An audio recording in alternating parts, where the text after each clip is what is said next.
তো hello guys, আপনারা কিন্তু এই মুহূর্তে একটি নতুন সমস্যায় পড়ে থাকতে পারেন। আপনারা হয়তো প্লে স্টোর থেকে এই সিজুকু অ্যাপটিকে এখানে ইনস্টল করে নিয়েছেন, কিন্তু যখন এখানে অ্যাপটিকে ওপেন করে নিচ্ছেন এখানে একটি পপ আপ শো করছে সিজুকু ইজ নট রানিং। তো আপনারা এই প্রবলেমটিকে কিভাবে ফিক্স করবেন কিংবা কিভাবে এখানে পেয়ার করবেন সেটাই জানাবো আজকের এই ভিডিওটিতে, তাই জন্য কিন্তু পুরো ভিডিওটি অবশ্যই দেখতে থাকুন। তো তার আগে ভিডিওটিকে অবশ্যই একটি লাইক করে দিন এবং এই চ্যানেলে যদি আজই নতুন এসে থাকেন এখনই চ্যানেলটিকে সাবস্ক্রাইব করে রাখুন এরকম নতুন নতুন ভিডিও দেখার জন্য। তো আপনারাও যদি এখানে এই সিজুকু ইজ নট রানিং এই প্রবলেমটিকে ফিক্স করতে চান তো তার জন্য এই স্টেপগুলি কিন্তু ফলো করুন।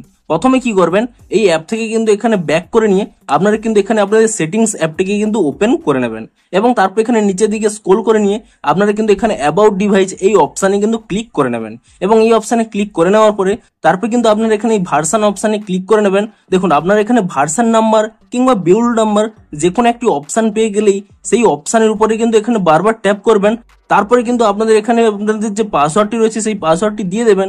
তাহলে কিন্তু দেখুন you are now in developer, অর্থাৎ আপনাদের কিন্তু ডেভেলপার অপশানটি কিন্তু অন করে দিতে হবে এবং তারপরে দেখুন এখান থেকে ব্যাক করে নিয়ে আপনারা কিন্তু পুনরায় সেই অ্যাপটি কিন্তু এখানে ওপেন করে নেবেন এবং অ্যাপটি ওপেন করে নেওয়ার পরে তারপরে কি করবেন, আপনারা এখানে একটি অপশান পেয়ে যাবেন পেয়ারিং বলে, আপনি কিন্তু সেই পেয়ারিং অপশানে ক্লিক করে নেবেন এবং তারপরে দেখুন এখানে নোটিফিকেশন অপশান এই অপশানের উপরে টাচ করে নেবেন এবং তারপরে কিন্তু এখানে অ্যালো নোটিফিকেশনে অন করে দেবেন এবং তারপরে কিন্তু এখান থেকে ব্যাক করে নেবেন। তো তারপরে এখানে একটি অপশান পেয়ে যাবেন ডেভেলপার অপশান বলে, আপনি কিন্তু এই অপশান এখানে ক্লিক করে নেবেন এবং এই অপশানে ক্লিক করে নেওয়ার পরে আপনারা কিন্তু এখানে নিচের দিকে স্ক্রল করে নেবেন। স্ক্রল করে নিলে এখানে কিন্তু একটি অপশান পেয়ে যাবেন ইউএসবি ডিবাগিং, আপনারা কিন্তু এই অপশানটি এখানে অন করে নেবেন। তো তারপর এখানে কিন্তু আপনারা ওকে অপশানে ক্লিক করে দেবেন এবং তারপরে দেখুন এখানে কিন্তু ওয়্যারলেস ডিবাগিং এই অপশানটি কিন্তু অন করতে হবে। তবে এখানে কিন্তু আপনাদের অবশ্যই মনে রাখতে হবে আপনাদের কিন্তু কোনো না কোনো ওয়াইফাই আপনাদের কিন্তু কানেক্ট করতে হবে।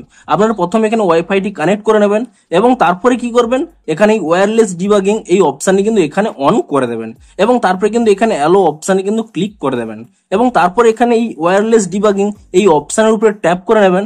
তাহলে দেখুন এখানে অনেকগুলো অপশান পেয়ে যাবেন। আপনারা কি করবেন, pair device with pairing code এই অপশানে কিন্তু এখানে ক্লিক করে দেবেন। তাহলেই দেখুন এখানে কিন্তু একটি কোড পেয়ে যাবেন এবং সাথে সাথেই দেখুন এখানে কিন্তু উপরে একটি পপ আপ চলে আসবে এন্টার পেয়ারিং কোড। আপনারা কিন্তু এই এন্টার পেয়ারিং কোড এই অপশানে কিন্তু ক্লিক করে নিয়ে নিচে যে কোডটি ছিল সেই কোডটি কিন্তু এখানে টাইপ করে দেবেন। তো সেই কোডটি এখানে টাইপ করে দেওয়ার পরে আপনারা কিন্তু এখানে সেন্ড অপশানে কিন্তু ক্লিক করে দেবেন এবং তাহলেই কিন্তু আপনাদের পেয়ারিংটি সাকসেসফুল হয়ে যাবে এবং তারপরে কি করবেন, আপনারা কিন্তু এখান থেকে ব্যাক করে নিয়ে পুনরায় কিন্তু এখানে এই অ্যাপটিতে ওপেন করে নেবেন এবং তারপরে কিন্তু এখান থেকে ব্যাক করে নেবেন এবং ব্যাক করে নেওয়ার পরে আপনারা কিন্তু এখানে একটি স্টার্ট অপশান পেয়ে যাবেন, আপনি কিন্তু সেই স্টার্ট অপশানে ক্লিক করে নেবেন এবং তাহলে দেখবেন কিছু সময় এখানে এরকম লোডিং নেবে এবং কিছু সময় লোডিং নেওয়ার পরেই এখানে দেখতে পাচ্ছেন সিজুকু ইজ রানিং, অর্থাৎ অ্যাপটি কিন্তু এখানে আপনাদের প্রবলেমটি ফিক্স হয়ে গেছে এবং অ্যাপটি কিন্তু রানিং হয়ে গেছে। তো এভাবেই কিন্তু আপনারা এই অ্যাপটিকে পেয়ার করতে পারবেন এবং আপনাদের যে ইজ নট রানিং প্রবলেমটি হচ্ছিল তা কিন্তু সলভ করতে পারবেন। তো ভিডিওটি যদি একটু হেল্পফুল বলে মনে হয় অবশ্যই একটি লাইক করে দিন। দেখা হচ্ছে আরো কোনো ইন্টারেস্টিং ভিডিওর সাথে। Thanks for watching.